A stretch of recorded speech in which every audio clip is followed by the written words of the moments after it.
So hi students, I am Atul Rana and I am back with 12th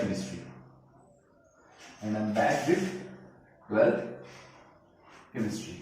Okay. So today I will be discussing the solid state. Okay. So today I will discuss the type of unit cell.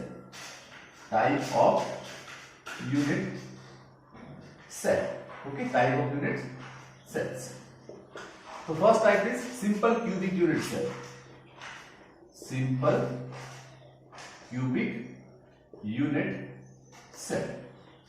Okay, we will discuss the types of unit cell. The simple cubic unit cell. So simple cubic unit cell में क्या होता है? Atoms are only at the corners. Atoms only at the corners. Atoms सिर्फ कहाँ पे होते हैं? Corners पे होते हैं. Okay, this is known as simple cubic unit cell. Okay, अब we will find out the rank. इसका rank क्या है? तो rank का मतलब क्या होता है? इसका rank क्या है? तो rank का मतलब होता है, देखो मैं तुम्हें जरा ब्रॉड करके दिखाता हूं. जैसे ये साइड है, ठीक है, ये मान ली मैंने ए बी, इसमें दो एटम है, तो आधा एटम ये बाहर है, आधा इसके पास है. तो ये जो क्यूब है, ठीक है, इसमें फुल एटम नहीं आता है, जो एटम है ना फुल नहीं आता है, तो इसका मोस्ट ऑफ द पोर्शन बाहर होता है, वो शेड होता है. तो इसके पास जो पोर्शन आता है, वो होता है सिर्फ 1/8. कॉर्नर्स पे कितना पोर्शन एक यूनिट सेल के पास होता है? 1/8 पोर्शन आता है, बाकी का पोर्शन बाहर रहता है. ओके, सो तुम सोचते हो कि पूरा का पूरा एटम इसका है, इसके पास 8 एटम्स हैं, या स्फीयर्स बोलते हैं उनको, द स्फेरिकल शेप, इसके पास 8 स्फीयर्स हैं. So it is not true. इसके पास एक स्फीयर का सिर्फ 1/8 हिस्सा है. ओके, तो इसके पास टोटल 8 स्फीयर्स हैं, तो एक स्फीयर का 1/8 कंट्रीब्यूशन है एक यूनिट सेल में. बाकी ये यूनिट सेल बड़े सारे होते हैं ना, एक यूनिट सेल होगा उसके साथ और होगा, तो उनके साथ मिक्स्ड होता है. तो एक यूनिट सेल में इसका कंट्रीब्यूशन सिर्फ 1/8 होता है कॉर्नर वाले एटम का. तो टोटल कॉर्नर क्या है, तो सबका कंट्रीब्यूशन क्या हो जाएगा? 1 स्फीयर. ठीक है, तो टोटली ये 1 स्फीयर आ रहा है पूरा प्लस प्लस करके. तो रैंक का मतलब ये होता है कि total number of spares in a unit cell. कि एक यूनिट सेल में कितने स्पेस आते हैं. ठीक है, तो तुम सोच रहे हो कि 8 स्पेस हैं, बट एक्चुअली यहां पे भी यूनिट सेल है, ऊपर भी यूनिट सेल है, साइड में भी यूनिट सेल है. तो आते ये दूसरे यूनिट सेल के साथ भी शेड है. तो इस यूनिट के साथ कॉर्नर वाले का सिर्फ कंट्रीब्यूशन 1/8 है. ओके, सो इसका देखो रैंक निकाले, तो रैंक का मतलब total number of space in a unit cell. Okay, so इसके लिए हमें क्या देखना पड़ेगा? Contribution of each atom at corner. ठीक है, कॉर्नर पे जो एटम होता है उसका सिर्फ 1/8 हिस्सा एक यूनिट सेल के पास होता है, बाकी उसका बाहर होता है, शेड होता है बाकी यूनिट सेल के साथ. क्योंकि यहां भी यूनिट सेल होगा, ऊपर भी यूनिट सेल होगा, साइड में यूनिट सेल होगा, नीचे भी यूनिट सेल होगा. ओके, तो शेड होता है. Contribution of each atom at corner 1/8. Total number of atoms at corner. Corner पे देखो, in the simple cubic unit cell how many atoms are there? 2 4 6 8 है. सो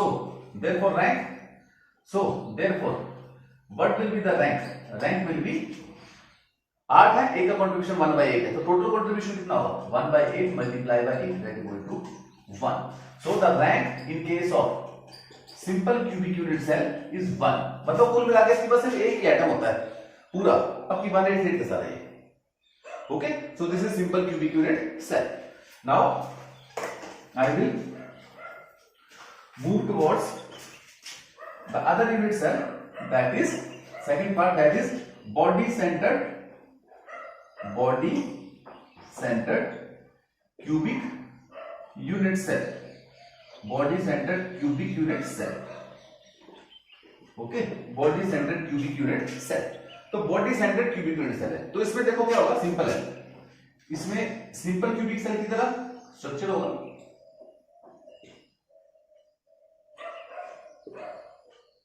means there will be 8 atoms at the corner पे 8 atom हो गए, और एक atom होगा बीच में, बॉडी के बीच में होगा. Okay, so this is body centred cubic unit cell. Like a simple cubic cell, 8 atoms will be at corner and 1 at the body, centre of the body.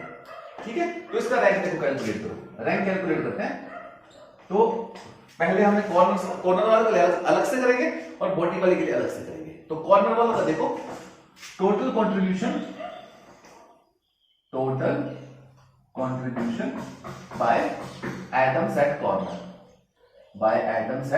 Corner, so you know corner पे एक atom का contribution 1/8 होता है। यहाँ पे 8 atoms है तो total contribution कितना आएगा 1/8 multiply by 8 that equal to 1। Corner पे टोटल कंट्रीब्यूशन आ गया 1। Okay, now second part total contribution at body. अब देखो जैसे कि डब्बा है, डब्बे में तुमने एक गेंद डाल दी, ठीक है, डब्बे की साइड में नहीं है, वो साइड में थी तो हो सकता है किसी और बॉक्स के साथ शेड हो, वो गेंद पूरी डब्बे के अंदर है, उसकी बॉडी में, तो पूरा का पूरा वो एटम जो है वो उसका अपना है। तो टोटल कंट्रीब्यूशन एट बॉडी कितना होगा 1, क्योंकि ये जो एटम है ना ये किसी के साथ शेड नहीं है, पूरा पूरा इसका अपना है, तो टोटल कंट्रीब्यूशन एट बॉडी आ गया 1 आ गया। देयरफॉर रैंक कितना आएगा, रैंक आएगा इसका 1 वहां से 1 यहां से, 1 कॉर्नर वाले से और 1 बॉडी वाले से, 1 + 1 that equal to 2। So in case of face centred body centered cubic unit cell, the rank is 2. The rank is 2. Okay, this is clear. Okay, now I will move toward the third type of unit cell, that is face centered unit cell. I will move toward the third type of unit cell, that is face centered unit cell. Face centered unit cell.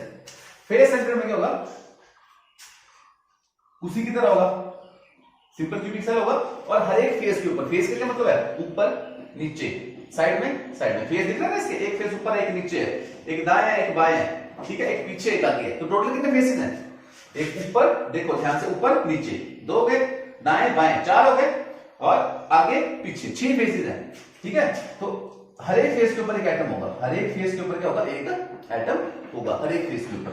ठीक है, तो इस face के ऊपर भी होगा 2 दाएं बाएं ऊपर नीचे, तो टोटल 6 फेसेस होते हैं। तुम अगर यहाँ पे 2D स्ट्रक्चर है समझ नहीं आता तो टोटल 6 फेसेस होते हैं। कैसे, फेस कौन से देखो, ऊपर नीचे, ठीक है, आमने पीछे, पीछे वाला तो मेरा फेस नहीं देख सकता बिकॉज़ इट इज 2D, तो पीछे तो फेस है। ठीक है, तो 1 2 3 4 5 6, तो टोटल 6 फेसेस होते हैं। ठीक है, और एक फेस पे देखो कंट्रीब्यूशन कितना होता है, एक फेस पे कंट्रीब्यूशन होता है हाफ का। क्यों, क्योंकि देखो आधा एटम इस फेस का, इसके ऊपर एक और सेल होगा, जैसे एक क्यूबिक सेल है, एक क्यूबिक सेल है, उसके ऊपर एक और क्यूबिक सेल होगा। ठीक है, उसके ऊपर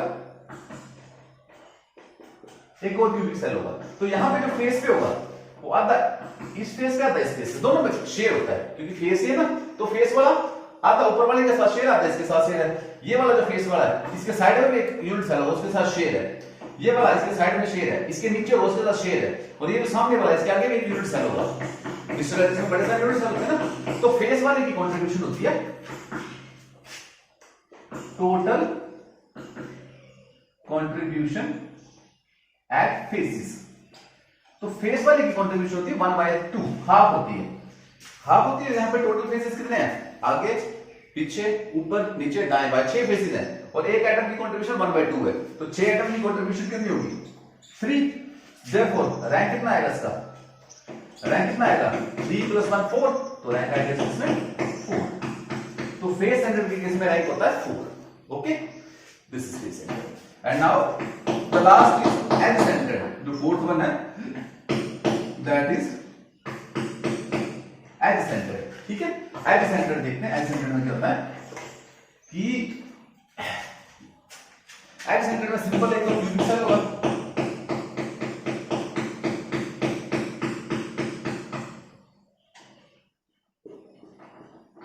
ठीक है, कहां छूट गया, सिंपल क्यूबिक सेल होगा, और हर एक एज के ऊपर एक एटम होगा, हर एक एज के ऊपर, हर एक एज के ऊपर। एज कितने देखो उसके, मैं गिनाता हूं तुम्हें, 1 2 3 4 5 6 7 8 9 10 11 12, इसमें टोटल 12 एजेस होते हैं।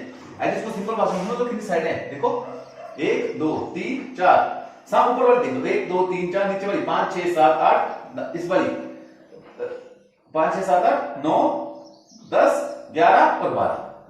टोटल साइड गिनो, देखो मैं गिना दी तुम्हें, साइड एजेस गिन लो, 1 2 3 4 5 6 7 8, हर एक एज पे एक एटम होता है। जैसे इस एज पे एटम होगा 1, इस एज पे होगा 2, इस पे होगा 3, इस पे होगा 4, इस पे होगा 5, इस पे 6, इस पे 7, इस पे 8, इस पे 9, इस पे 10, इस पे 11, इस पे 12।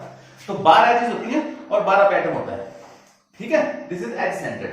नाउ देखो 12 पे जो एटम होता है इसका कंट्रीब्यूशन होता है 1/4, इसका कंट्रीब्यूशन होता है 1/4। 1/4 क्यों होता है?